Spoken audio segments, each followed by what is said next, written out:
I've augmented myself with AI like pretty much anyone else, and so it can do 3 jobs at the same time. The unfair advantage.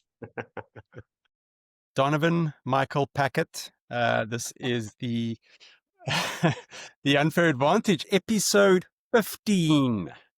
I know, it's crazy. I blinked and we're a teenager. Look at us, look at us. Actually, I have no clue, really no clue what we're talking about today. I know we have a fancy old friend. Not old, like old because we've known him a long time, not because he's old. Pretty But I old. didn't get this brief. So, Kelvin, what's the story? I don't actually know either. So, I mean, I know the topic, but it's a little above my pay grade. So what I do have though, and this is breaking from tradition, is I've got a little fun episode number fact. So normally Don does number facts related to our episode numbers, but I'm going to hijack them because when I was a little whippersnapper and playing b-ball after summer school back in the 90s, there was an incredible NBA player who played for the Toronto Raptors, and he won Rookie of the Year, and then he won the Slam Dunk contest in his second year. He was amazing, and I was a big fan, and he played with the number 15, like this episode, and his name was Vince Carter. No Right? ways. Yeah. And you know why this is kind of Okay. like numerology at work is because our guest can also dunk over the best of us, and his name is Vince Maher, or Vincent to his mom. Hello, Vincent. Vincent to his mom. Hey guys, good to be on here. Yeah, I mean, let me maybe as just a bit of an intro, so Don and I have actually known Vincent for many years, but for our tens of thousands of listeners, I'm going to try and rapidly run through his career I've got to do this quickly because our meeting is our podcast is only 15 minutes long. So if you, in listening to this, you've ever interacted with the digital industry in the last kind of 2 decades, you've likely experienced some of Vincent's work. Some of you will remember he's the brains behind Vodacom's groundbreaking social network, The Grid. That rings any bells? Kind of midway through Most viewers probably weren't born when that happened. Well, I don't know. We've got some gray hairs listening in as well, I think.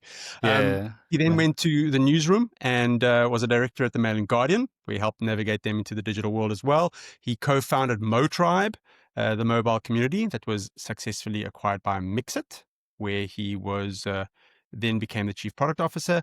More recently, co-founded Coheso Media, New Media. Is that right? Coheso New Media, Vince? Well, I was running innovation there. I didn't co-found it, but Okay. Well, we'll give you that. co-founder of a couple of the platforms in there, I guess. Yeah. Okay. So now, most importantly, right. So now he's not doing much. He's only the CEO of Broadbrand, the CEO of Digitalize, and the chief product officer of Digital Solutions Group. How do you do it? Where do you sleep? So, I mean, I guess this leads into the topic, right? Like how is kind of because I've augmented myself with AI like pretty much anyone else. And so it can do 3 jobs at the same time, which I couldn't do last year. Right. Yeah. I mean that's where we all are, right? So does anyone send email anymore? Well, this is the thing, right? So I don't think I've been able to kind of master that art. It sounds like what you've done is you've just grabbed the bull by the horns and run with it, right? Yeah, I mean, I think pretty much since ChatGPT launched on that first day, I was like, why would I ever read another mail? You know, like when you're in corporate and you get that 40 long thread and you're like someone's asking you somewhere in there to figure out what happened. Sure. You know, why would you read that? Everyone's asking for, I need to duplicate myself because I don't have enough time, or they need more hours in the day. And you've hacked that. Yeah, I mean, it's just the time compression is insane, right? And I think what's happened over the past, let's say, since January, since Claude Code came out, I think the software development time has got compressed massively. I mean, we're now building projects that would have taken 8 months in like a week, 2 weeks, maybe. And we're seeing a lot of devs are on that same sort of pathway. And, you've probably heard of like the phrase vibe coding, which is kind of a negative and a positive in a way, because it kind of talks to giving into the vibe of letting the AI do some of the work for you. But it's more generally associated with like people that don't have any technical experience typing prompts, one-line prompts into Replit, and then wondering why their app didn't work exactly the way they envisaged, and I'm not talking about that. I think that's probably that's just kind of noise at the moment. But like the people with actual development experience who know how to build a product are getting a lot of time saving by having, Claude Code's basically like agentic software development, right? It's not doing like one thing from one prompt. It's building massive plans based on your prompts, asking you to review the plans, building to-dos off of the back of the planning, and then executing like sometimes like hundreds of different steps of different quite complex technical tasks. And that's kind of if you're using it for coding, but you can use it for all sorts of things. And like I think gradually as people start to understand like how powerful that is, like everybody's going to be running at like 8x the person they were before. Yeah. So I mean, when we spoke earlier, you were talking about, I mean, AI agents, which I think is part of what you're referring to now. I mean, the speed of code, which is how these people are able to do these incredible things in weeks or days instead of months. You mentioned MCP, Model Context Protocol. Yeah. How does all of this fit, apart from you, Vincent, as an individual being faster and better? How does this play into your businesses that you're building? Why does this keep you? Why is this the first thing you wake up thinking about? So I think it's quite clear to me that pretty much all of e-commerce is going to be done by agents on the buying and selling side. And so what MCP does is it allows companies that have services to make them usable by people's AIs, by their agents. So if you think about an e-commerce scenario, for example, if you've got your agent and you tell it to, just keep track of what's going on in your house, and you keep adding things to the shopping list, and then at some point it's going to turn that into an order. It'll probably use MCP to do that.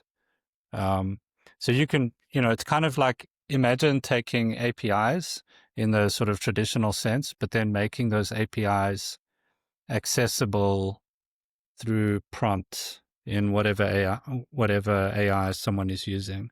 Yeah. So it's going to be very powerful. And then obviously, because money's become programmable through crypto, when you take AI, MCP, e-commerce, or any other industry, you can now have essentially a price negotiation with a real-time transaction. You can build some of the thing into the currency itself if you want to. So like that changes pretty much everything. Yeah. I remember one of those Internetics events I was hosting years ago that the IS used to put on. And the CEO, MD, I can't remember what Saki was at the time, he was doing a talk and he was telling people this is like this big thing around IoT, right? And so it's like, I don't know, 2015, 2016. And IoT was like this real big fancy thing. I remember him talking about this concept of having a basically like a weight pad in your fridge. And this is where your milk goes. And at some point when the weight goes below X, that sends a message to your buying system, and then milk is ordered and milk arrives, and then you never have to worry about buying milk again ever. And everyone's like, oh, like, oh, game changer. It was like one small little thing in terms of all the multitude of other things that we can do now just by understanding something and letting, in this instance, agents who have been given a task make decisions and help us run our lives. Yeah, exactly. And So I think it's going to creep into like every aspect of life. The easy wins are situations where APIs already exist and people want to make them available to other people using agents. And there's so much of that. I mean, if you think about the whole travel industry runs on APIs, the whole e-commerce industry, should run on APIs. Probably like mostly doesn't at the moment, but people like the platforms are going to catch up really quickly. Shopify did this thing on YouTube quite recently about MCP, agentic commerce. So it's going to happen in the background. And, on the other hand, like it's going to take some time until there's, if you think about like OpenAI, Anthropic, those guys are like Lycos and Yahoo. And there's a Google that's going to come at some point, probably not even from them, that then sort of just like everyone suddenly gets it and has mass adoption. Yeah. Although like ChatGPT like has very high levels of adoption already, but I think like maybe with their agent mode, they're getting there. And when when people adopt it more and it starts doing all the shopping for you, then the way you sell changes. Right. I didn't know the term MCP until you started bringing it up. I hadn't been paying attention. But I realized when looking into it that I was actually having this argument with Gemini yesterday because it refused to remember certain facts about me across different sessions, which I assumed it was going to remember. Yeah. And I mean, I could have created this kind of shared notebook and I could update it myself and point it there and say, use this as a reference, but I expected it to be able to instruct it to remember things about me, right? Yeah. But what you're saying is about sharing this memory across multiple platforms, not even within the same kind of chatbot platform. It's across multiple AI platforms, right? And so how is that being done today on a kind of user level, or is this a little bit down the road? Where's that at? So the way Claude Code deals with it, for example, is it's got a markdown file called Claude.md. And if you're building a project that goes over multiple context windows, what you do is inside of each context window, you're updating that Claude.md with, stuff that it needs to know about your project, for example. And then every time you start a new session, it's going to read that Claude.md as part of the startup. And so, if you put in things like, what does your system architecture look like for the platform? What are the kind of key things that it needs to know? Then it's never, it's not going to have to rediscover that every time. Yeah. So that's kind of a fairly simple way to do that. But like, it's still a challenge that, when you run out of context in your chat, like a lot of that stuff gets forgotten. Not so much in Claude Code anymore. It used to be a bit of a challenge, but like, let's say if you just raw using ChatGPT for a conversation and it gets really long, and then you run out of, sort of memory on that one, you kind of have to start over again.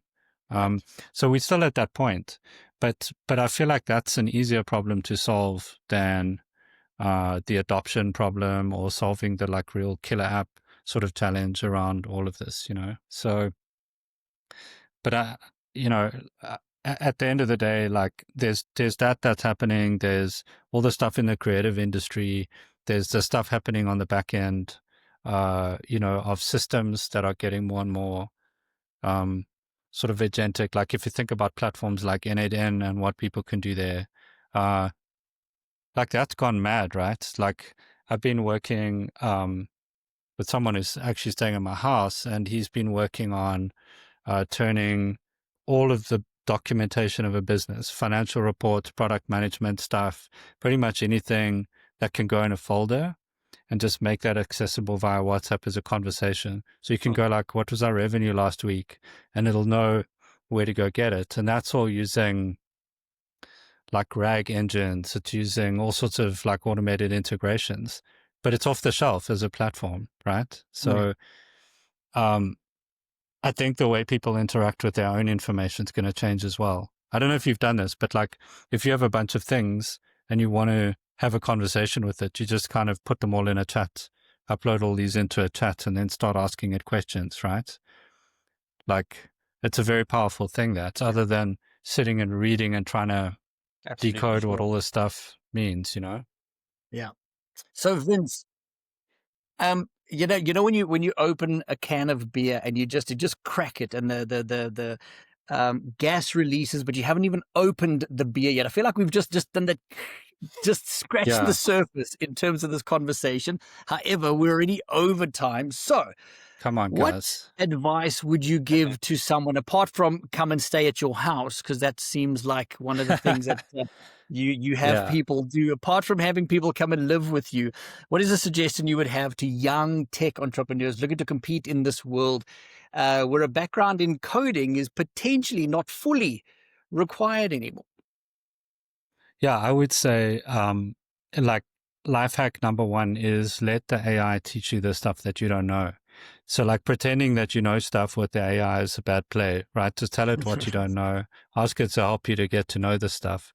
And then, you know, if you're doing product development, just kind of head into that direction of, you know, integrating it into your tools so that you can start like leveraging that. But I think like now, there's going to be an explosion of platforms, right? Everybody's going to be building new tech because they can. And so I'd say probably like if there were like 100 new pieces of MarTech a month last year, this year it's going to be like 1,000, you know? So the market's going to get tougher there. So it's really about understanding like what's a good product, understanding your users, and knowing how to connect those two things. Yeah. Amazing. Vincent, Don, thank you very much. 17 minutes. I've got to Thanks, go have guys. I will see you guys later. Thanks, man. Enjoy Vince, that. thank Been you. fun. This has been amazing. Cool, guys. I think you're going to have to Awesome. come back. Okay, cool. One day. The unfair advantage.